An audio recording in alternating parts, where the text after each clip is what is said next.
All right, so we've got Jennifer today coming to speak to us about critiquing the cisnormative assignment, early career teachers' preparation to provide trans students with safe and supportive environments. So I'll give you 2-minute warning. Yeah. And then 50. Great. Thank you. Hi everyone, I'm Jen and very excited to be here. I live and work in the Central Coast of New South Wales, so I don't get to go to campus very often, so it's really exciting to be here.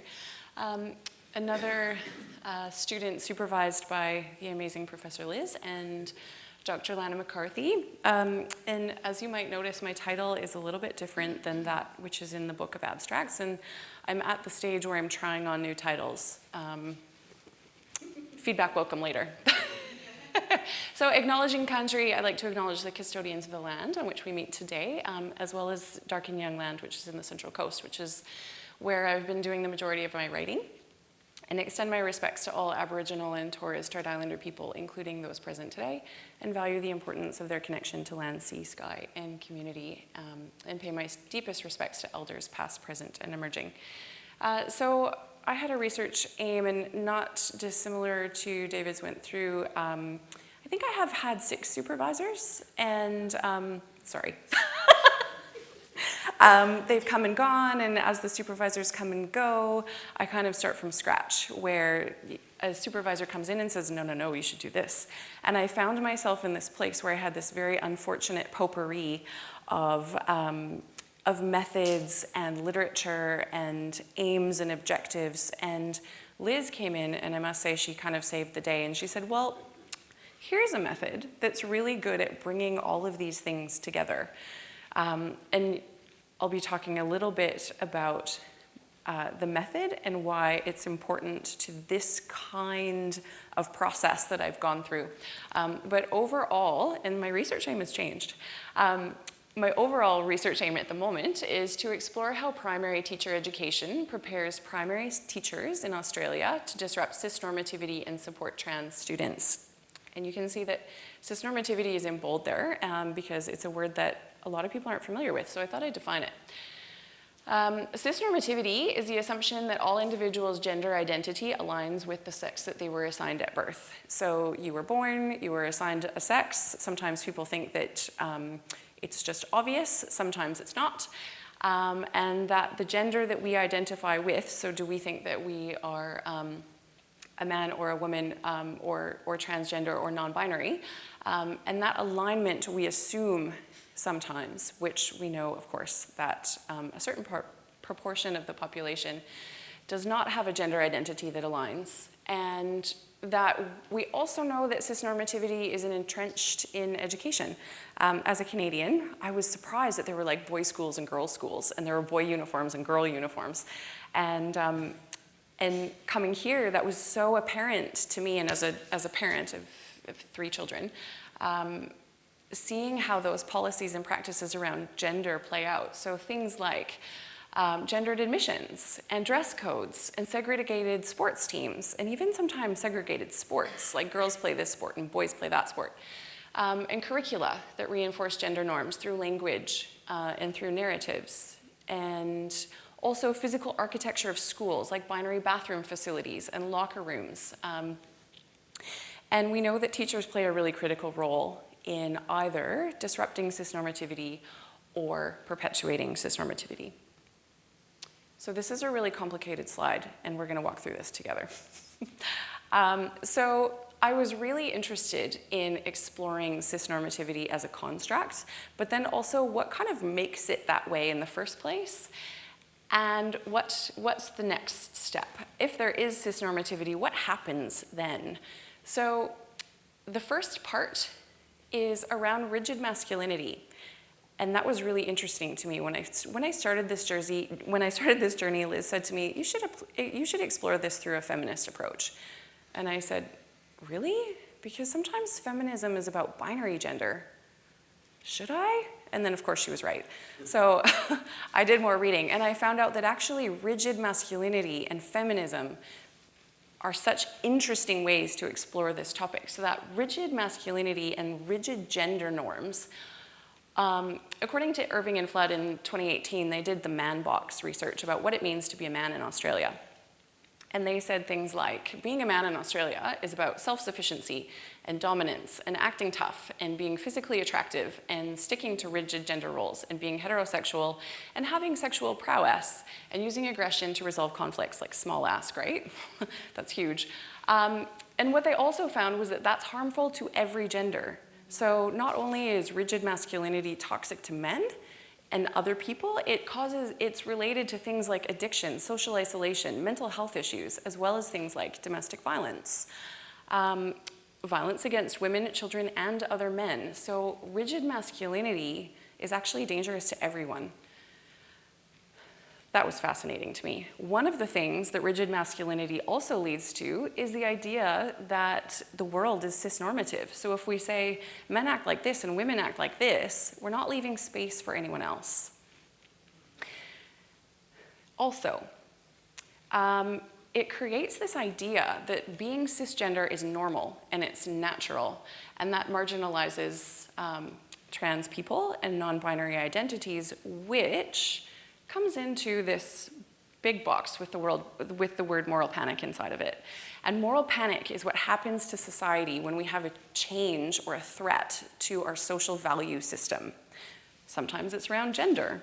You might think about the times that people have really expressed strong opinions about bathrooms lately, about trans people using bathrooms. I remember as a parent, when Tinky Winky from, I don't know if anyone's watched Teletubbies, when Tinky Winky was accused of being transgender because he carried a purse and he was purple. Bert and Ernie, like we can recall these things where these moments have happened, often around children, to create a moral panic about what's happening to gender in society. And that creates a big response. And that moral panic response, in this case, for whatever reason, has led to the idea that people who are transgender or non-binary or gay are also pedophiles or are predators. And spoiler alert, there is not evidence to suggest that that is true. In fact, more male politicians have been accused of and convicted of committing very questionable acts in bathrooms than transgender people ever have. However, there is this transphobia that comes out of that moral panic and results in things like heightened risk of violence, bullying, harassment, which adversely affects physical and mental health and academic process of trans students in schools. So schools tend to not be safe places for trans students. Now, back to the original research question about how do we disrupt cisnormativity in schools. So I collected some data, semi-structured interviews with 8 early career teachers, 3 members of academic staff teaching into teacher education in Australia. I did interviews via Zoom. They were about an hour and a half. I had a real challenge with recruitment. That took me over a year. No one was willing to talk about this. It was really hard to find people. I had to go through extra processes I might have even tried to recruit some of you. Recruitment was really, really challenging, and that fits in with moral panic. People are afraid to talk about these things. They don't want to say the wrong thing. They don't want to lose their job. That was one of the results. I'll talk about that a little bit later. So I analyzed the data using crystallization methodology, and if anyone else finds themselves in a potpourri type of situation with a mismatch of methods and data and ways of thinking about things, crystallization is an amazing suggestion. It comes from I'll talk about this a little bit more rather than talking about Laurel Richardson in a second, is a qualitative research approach. It integrates multiple forms of representation. It can include things like poetry and fiction and traditional social science writing with the idea that you're triangulating the data. And the idea is that all of those different methods come together to provide a multifaceted understanding of your research topic. I use crystallization by bringing together interviews with academic staff and early career teachers, with Sarah Ahmed's writing about feminism, willfulness, and orientation. Those are some of my themes. and Laurel Richardson's 3-word poetry technique for reflexivity and to introduce the key concepts. And I'll give an example in a second. The 3 results that I found in terms of themes from the data were underpinned by Sarah's work and included willful ignorance, orientation, and use. And moral panic was woven throughout all of that, and I'll explore some of those in more detail, and I'll sort of move out of the way. This is an example where I used crystallization using Laurel Richardson's 3-word poetry, followed by a quote, and then after that would be the theory. So the poetry was a moral panic, an overwhelming discomfort. Should I share? Is it confidential? Is it safe? But my employer, what if I say something wrong? Lose my job because I'm gay, because I'm trans, because I'm casual. My true self isn't welcome there. Keep it secret, keep my job, take that target off my back. And that was really an overview of what people were saying when they didn't want to be interviewed, or they were really concerned about being interviewed.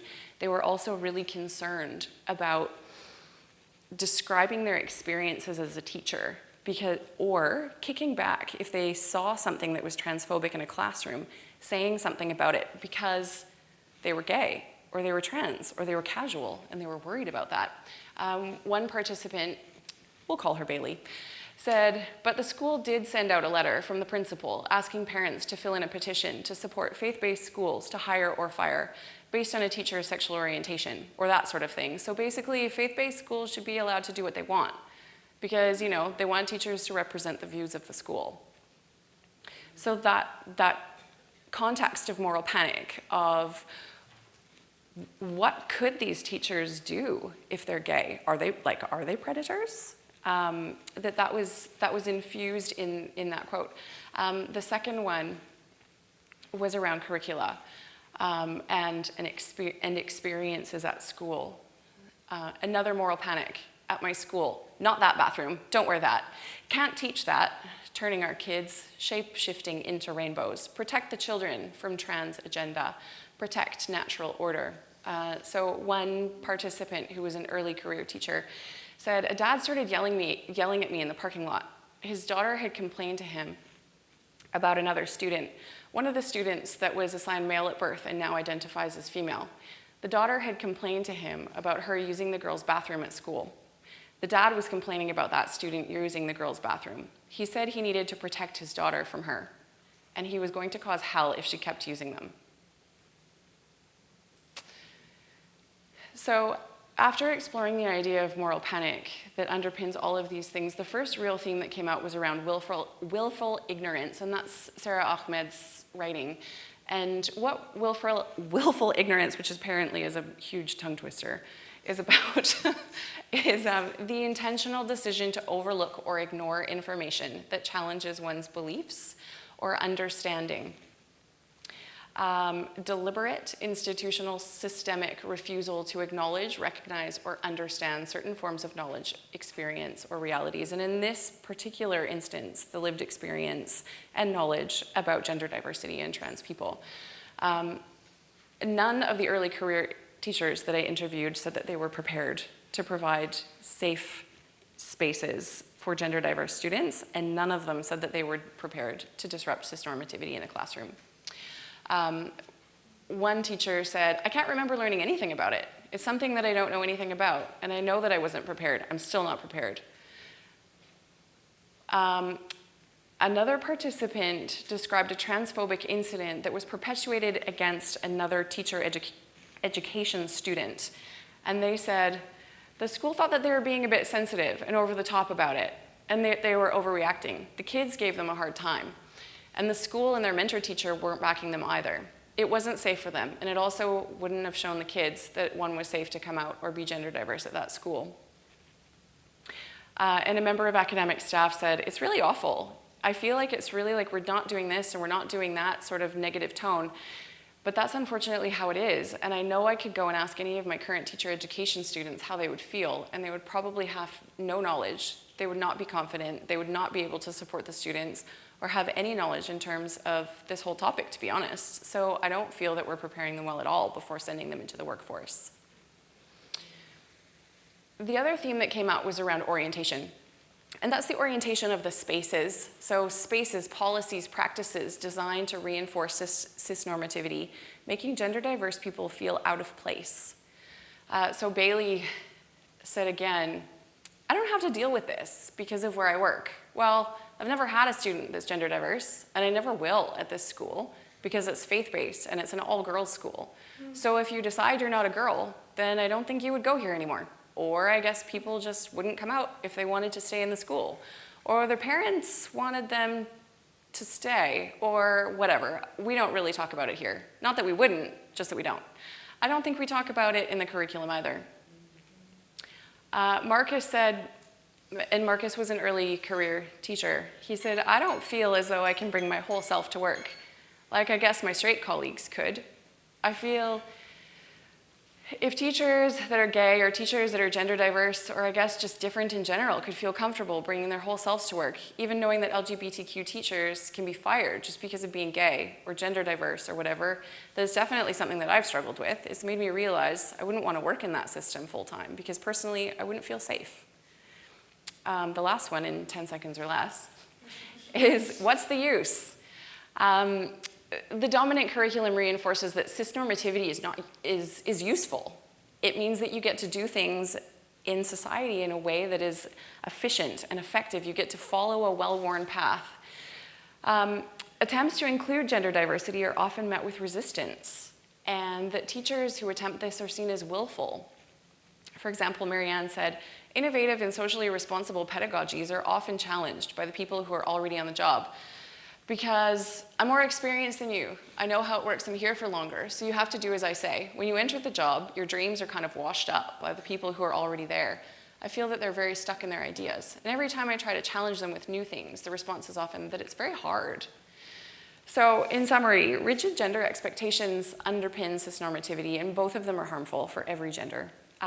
Moral panics in general, and in relation to gender diversity, frequently involve concerns about the safety and well-being of children, who are often portrayed as vulnerable, perceived threat, which amplifies public anxiety.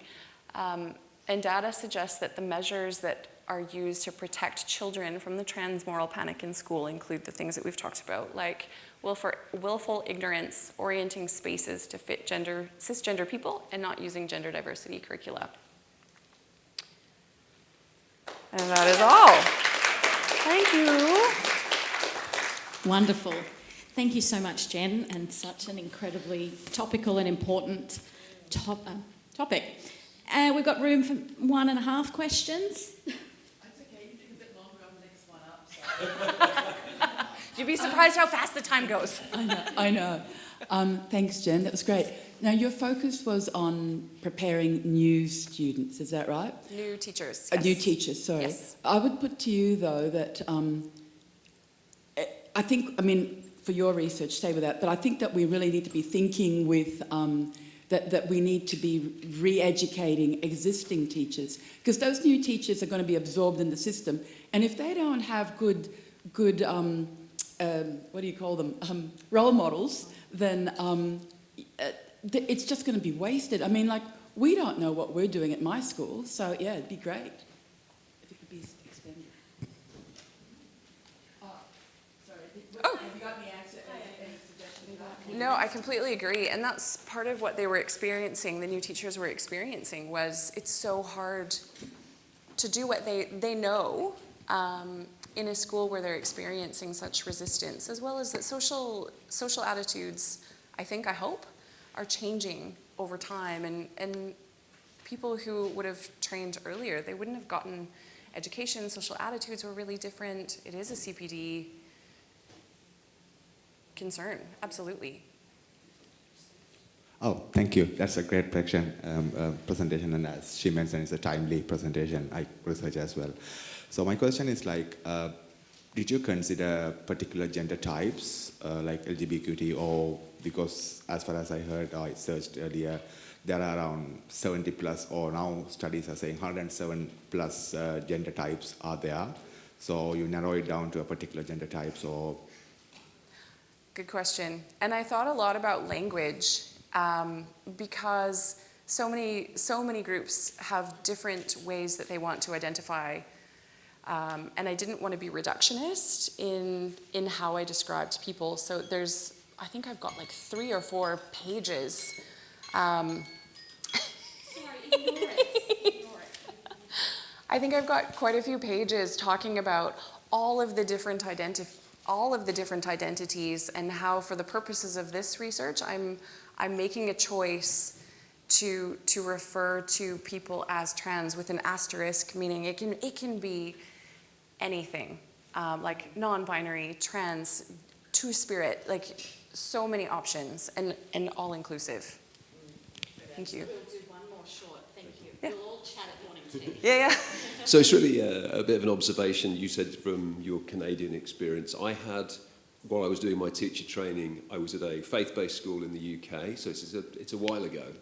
And at the end of the summer term, Mr. Smith, the science teacher, left. And at the beginning of the autumn term, Miss Smith, the science teacher, returned. And the kids were like, so what? It was an observation. Maybe there's something to do with the Australian experience. Yeah. And kids too, young kids, that they're just like, whatever. As adults, we get pretty complicated. Thank you so much, Jennifer. Everyone, another round of applause.